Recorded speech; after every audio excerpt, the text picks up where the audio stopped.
He spends all his 40,000 in savings on a first-class ticket, just to meet airline chief Parent, tell him his dream of letting the poor fly. But his sincere plea is met with contempt. After shaking his hand, the man repeatedly disinfects with alcohol in public, and he is finally dragged off the plane by bodyguards. At that moment, his dignity is crushed. No one knows that behind this obsession is a pain he can never make up for in his life. Years ago, when his father is critically ill, he cannot afford a business-class ticket. He kneels and begs, but no one helps. After 3 days and nights of travel across a long distance, he arrives home only to see his father's cold body and his mother's desperate cries. The regret of not seeing his father one last time becomes an obsession carved into his bones. He wants every poor person not to leave the same regret because of ticket prices. For this obsession, he walks through thorns. 24 banks refuse loans. A military superior rejects his application over old grudges. He mortgages his family's farmland and house to get startup funds. After half a month of hard waiting, he gets a verbal promise from the civil aviation chief, but one excuse shatters his hope again. He slumps on the platform, almost swallowed by confusion and despair.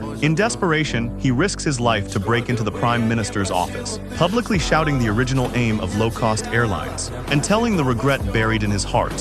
His sincerity moves the Prime Minister. He finally gets the license, and the dream seems within reach. But fate strikes him again. The U.S. aircraft lease collapses, and he is fined $5 million.